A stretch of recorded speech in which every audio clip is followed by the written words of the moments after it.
Welcome everyone to Male Fuzz TV. I am Peter, and today I'm going to be talking about something very bad is going to happen. Episode 8 is the finale of the series, and the episode is called I Do. Full spoilers for the episode. I wanted to make a joke there, but I didn't say spoilers yet, so I thought I'll hold back. This is also a Patreon sponsored review, so thank you very much to Alison for making the pick. So, how did it end? I mean, that's the big thing, right? Is did Rachel die? Did the curse pass on?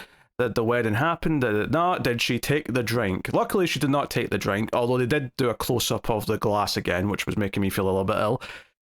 So, yeah, I mean, obviously, everything getting into this last episode is just going to be what is the outcome, right? That was all that's kind of running in your head, I think, as you start this final episode.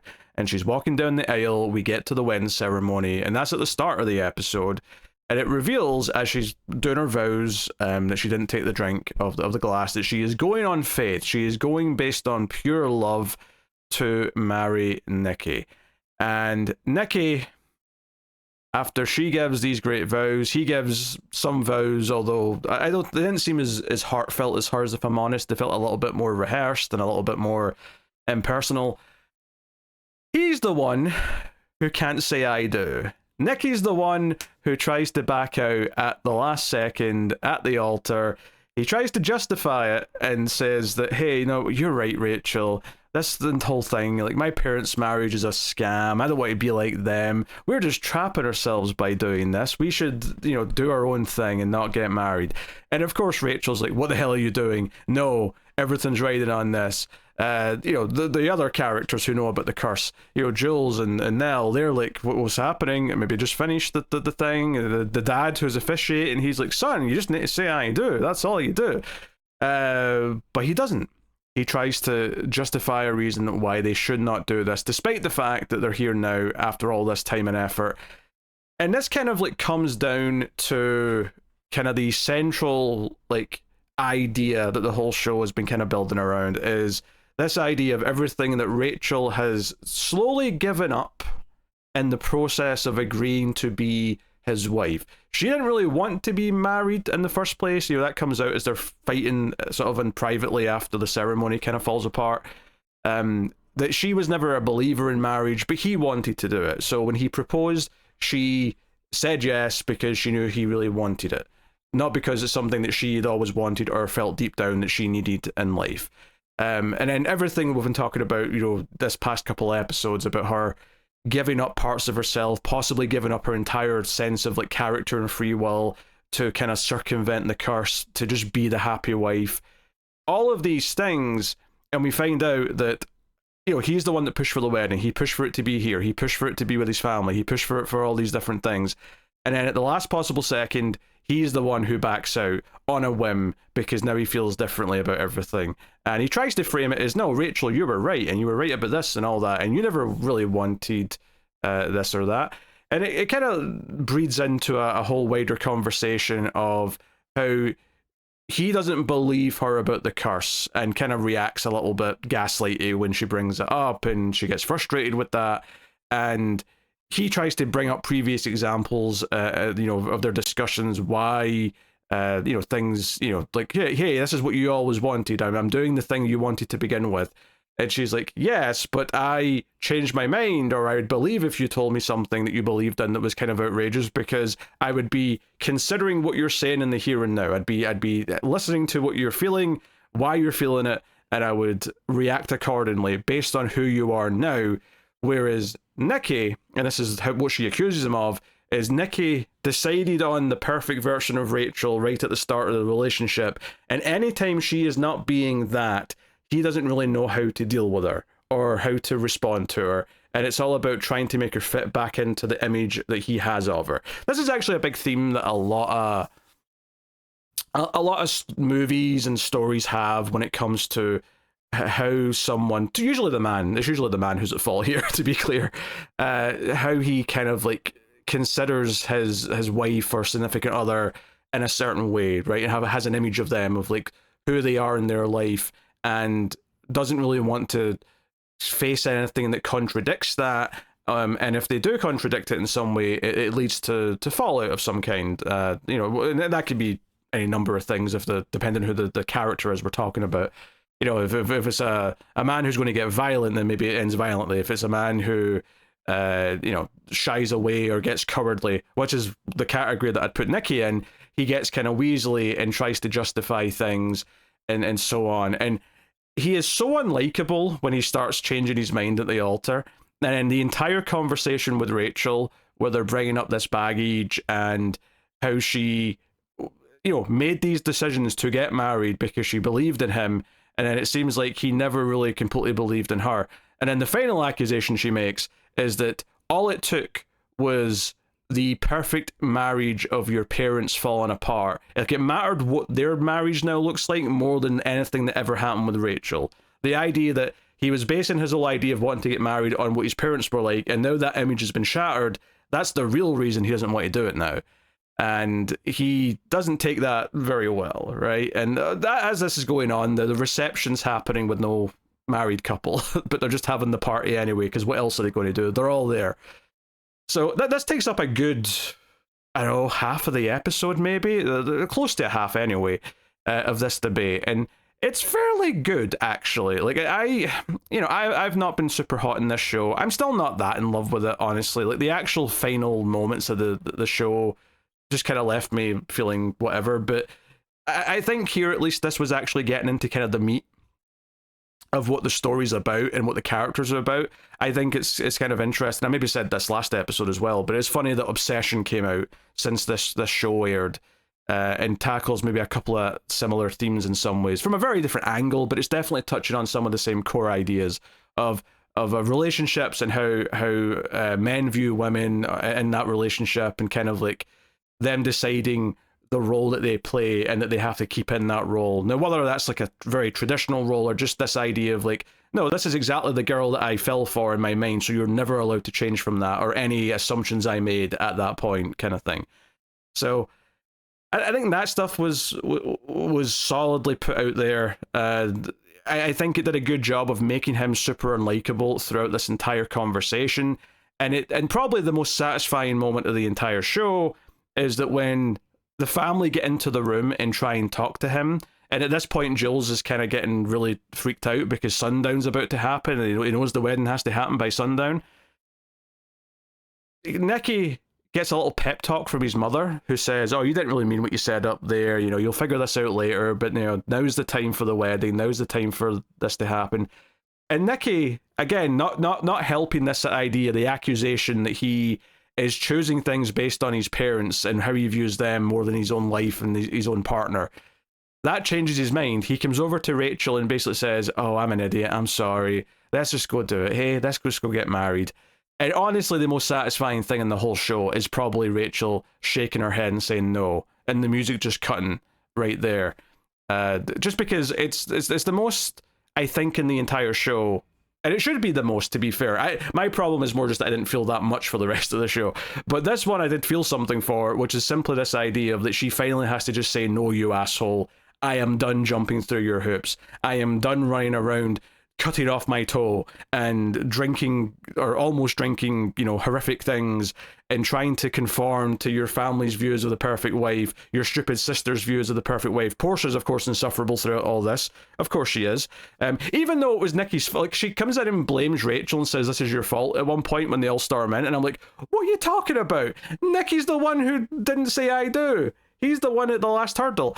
And actually, for a minute, I was thinking, is this some kind of loophole? If he's the one that decides not to get married, is there a different outcome for the curse compared to the other options we've had before? It turns out no. Like, him being the one to call it off still counts as the marriage not happening, and therefore the curse spreads to his family. Which, one of the questions I had, of course, was simply, does it backdate, or is it just going forward? Anyone in the family who gets married from this bloodline now has to, you know, go through this curse and its rules.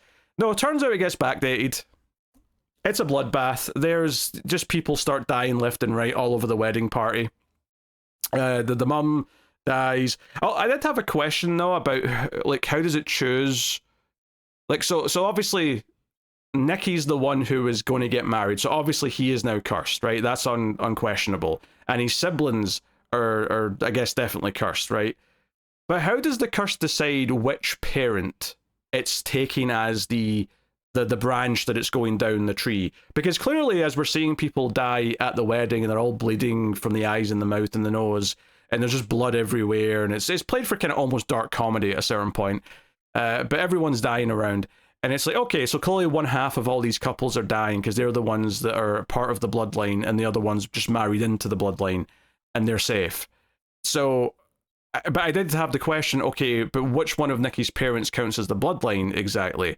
Because I feel like the more obvious route would be that the dad would count as the bloodline. Maybe it matters more who the mother is to sort of like keep the daisy chain going, perhaps. But I mean, maybe I'm overthinking this, but I was just wondering why the mother and not the dad. Not that I'm saying it should have been the dad necessarily. I don't really care which one it is. I just don't know why it was the mother and not the dad. Anyway, regardless, yeah, it's a bloodbath. There's blood everywhere. Giles has to run and get his kid because he's witnessing all sorts of horrific things. It's like Hellraiser and his buddies came to play at the party, and just everything's falling apart. And then almost a darker thing, which is obviously at this point Nikki's starting to believe the curse because all this is happening and everyone's freaking out, is that they try and just kind of like ambush Rachel into the wedding anyway after the sun's already went down. Because technically Rachel already said her vows in the first part of it, it still counts. So they quickly rush up and just kind of finish the ceremony off, thinking, oh, maybe this will cancel it out and at least save the people who have not died yet. Which, by the way, Portia at this point is bleeding because she got married in Vegas, as was previously revealed, and that was not her soulmate, so she's a goner, which does fill me with some joy, I admit. But I was thinking, yeah, why would this work now? It's already past sundown, surely this is null and void. And if anything, you know, Rachel brings up a point, is like, technically you're cursed now too, you know, we both might die if you do this, but they sort of rush it through anyway, and it doesn't fix anything, but it does count for Rachel getting married. So Rachel now starts to die, and we see her bleeding, and she walks out into the central kind of garden area and collapses in there in the snow. So you obviously get the white dress covered in the blood. It's a classic thing you do. You have someone wear white so that when they bleed, it really shows up, right? That's just a classic trick. Wrestlers use it all the time. If they're going to bleed, they wear white. It's just a simple trick. But the gotcha, because I was expecting the gotcha. I was like, okay, something's going to be tacked on here at the end that changes how this plays out, because I can't believe that we're just going to kill everyone. And clearly, you know, while Nikki's family's now cursed, it didn't count for this wedding. That's the other little wrinkle here, perhaps, is that he does not die from this quick wedding that happens. He is still kind of, I guess, still part of this wedding from before the curse, so he doesn't count. Sure. But basically, the Watcher character, he's been going around and taking things from dead people, and, you know, like, he steals stuff. He says he wants someone's jacket and so on. But the demonic POV camera comes up to him, and he's like, ah, yes, finally, my time is over. So he dies. He finally gets to die, and when he keels over, it cuts to Rachel, and her eyes snap open. She's been brought back to life.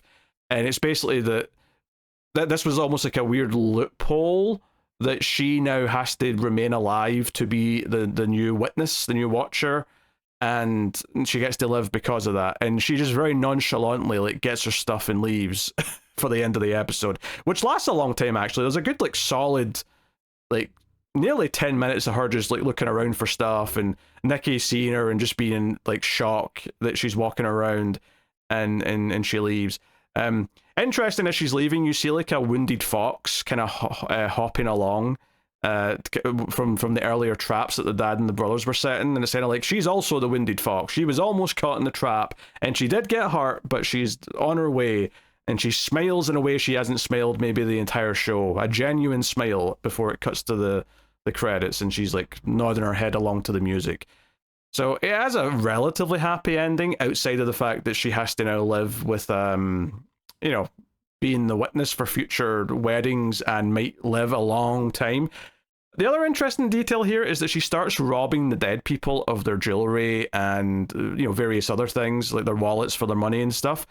And I get that in the long term that might be needed, and that's why the other guy was doing it, because legally it's going to look weird that you've not aged after a couple of decades.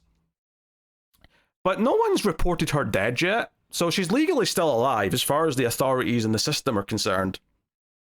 So I don't see why she has to necessarily turn to a life of crime quite yet. But maybe this is just tradition, okay? Maybe this is just the tradition of the witness, is they get to go and pillage all of the goods from all the people who have died and then move on with their lives. I don't know. But that was like a little detail that kind of stuck out to me as well. So, you know, I did have a little bit of fun with everyone dying, right? Because it was like, okay, you're going full hog with it. I respect that at the very least. But yeah, I mean, honestly, at this point, my feelings on the show as a whole are more just my feelings, as watching the whole thing, so much as like how much this finale gets right or doesn't get right. She does talk to Jude, the kid, and says, "Hey, you've seen some horrific stuff here today, and I'm sorry about that, but please remember it, and this is important because if you ever get married, it's going to be an issue." And weirdly, she says, be careful about who you marry instead of just don't get married, which I think's the better advice in this situation. But I guess she's not entirely given up on love, which I guess is uplifting. I suppose the happy, hopeful part of the ending actually is Jules and Nell, because as everything's happening, like you do kind of get a little bit of a villainous moment with Jules because he's kind of helping with this rushed wedding. And he says he's doing it because his son's got the curse, so you can kind of sympathize a little bit, but it does kind of feel like, oh, you're just putting her under the bus for your own family's gain at this point, even though most of them are already dead. And the surprising thing is, and well, it's surprising on paper. I actually think I kind of predicted it almost as everyone started dying. I'm like, oh, the ironic thing here is that Jules and Nell aren't going to die, or Jules specifically, because he's the one in the bloodline. He's not going to die, and it's going to be this reaffirmation to them that, oh, we actually are soulmates who have just been having problems. Isn't that weird? Isn't that interesting? And maybe the message of the show with that is more just that, no, the problem with the characters in a lot of this show is the pretense that they're perfect. You know, Nikki and Rachel's relationship was kind of a lie, right? They both believed it, and they said they, loved each other, but it was built on these lies. And Rachel points out all of the lies that his parents' relationship is built on, right? That she's a narcissist and that the dad just kind of adores her, and that's why it works, but they're not that happy. And there's definitely a lot of like shaky foundations there that aren't actually that helpful. So maybe the idea with Nell and Jules is that, yeah, like they've been having some problems and they've been fighting, but they've never really been lying to each other about what their relationship is. And maybe that gives them a sense of hope. And maybe this idea that literally fate has told them they are soulmates with him surviving this night, which is interesting. So, but hey, it's a nice little moment where they kind of like realize that and they're looking at each other. So that's something. But yeah, I mean, it's kind of it's an interesting show. I genuinely do wonder if maybe the biggest detriment to this show is that it is a show. I wonder if a 2-hour movie would have been a better fit. Because I think one of the things that really got on my nerves in the first half of the show was all of the stuff that it tried to do that ultimately was kind of just red herrings. Like, oh, I think the family's going to kill me. Oh, my dad shows up with the videotape, or we have to go research this, or like there was a lot of things where it was like, hey, we want a cliffhanger, we want you to come back for the next episode, but those things never seemed to be like the big game-changing element that was going to change the show from that point on. And it felt like we were resetting a couple of times to get back to status quo so we could start building again. And I do wonder if you took the broad ideas of this show that's over about 8 hours, or well, a little bit less because some of the episodes are a bit shorter, but like let's say 7 hours total. And if you rewrote this with the same broad ideas into a 2-hour movie, I do actually think it might be a better thing. I think it might be a better story. It may be better paced. I think it might hit the notes it wants to hit better and not feel like it has to pad things out with like other attempts at being creepy, which ultimately just felt a little bit hollow to me. So yeah, I don't think it's a terrible show. I think it's a show that I think is going to work for other people more than me, because it'll just appeal to their taste more. I think for me, a lot of the attempts at horror stuff fell a bit flat. Once it got into the meat of like her realizing what was wrong with her relationship here in this last episode, I thought that was a bit better. It felt like it was finally starting to ring true. And I appreciate like the entire family having this kind of almost like mass like I don't know, death. It's not a massacre because no one's killing anyone. It's just they're just dying. I don't even know mass. It's not self-inflicted either. It's Nikki inflicted, if anything, but not in a massacre way. I honestly kind of wailed. Anyway, Nikki's going to have to live with the fact that he did this to everyone and that he is a complete piece of shit. And that Jules, funnily enough, was right about him. So here we are. It was all about the facade of the perfect story, and once the real truth came out, that all fell apart quite significantly. But yeah, I mean, I think it's a pretty solid finale for what the show was. I just don't think I love the show that much as a whole, right? I felt that early on. I was very honest about that as I was watching it. This wasn't a bad final episode, though, given everything they'd set up. And like I said last time, there was no way this was going to just be her dying. That was the end of the show. There was going to be more to it than that. And, at first that was, everyone in the family dies with the curse, and she also dies. But then she becomes the witness anyway, because, hey, that gives her kind of a semi-happy ending. And Nikki's left hugging a teddy bear, like the little weasel that he is. And there you go. So, yeah, it was okay. It was okay. Could have been much worse for sure. So, but yeah, that's my thoughts on the something very bad is going to happen. Obviously, this one had a lot of stylistic things in it, with the music kind of taking over when everyone was bleeding and sort of muffling the screams, and we're following the kid crawl around under the tables. Like it was going for kind of the sense of chaos, which was kind of interesting because you can just hear, because the family are more focused on the mum dying, but you can just hear screams in the distance. Of people freaking out, which is, the dark humor in me appreciates that at the very least. But that is my thoughts on the episode. Let me know what you thought of this finale and the show as a whole in the comments. I'd be curious to see how everyone else felt about it. Like, subscribe, all that stuff helps out a bunch if you do. And of course, you can support everything over at patreon.com/MailFuzzTV. It keeps everything coming, supports both this channel and Mail Fuzz Movies, where all the movie podcasts live. Go check those out if you haven't. But that is me, so thank you once again for watching or listening. I do appreciate it. Keep watching TV. Have you got any vanilla?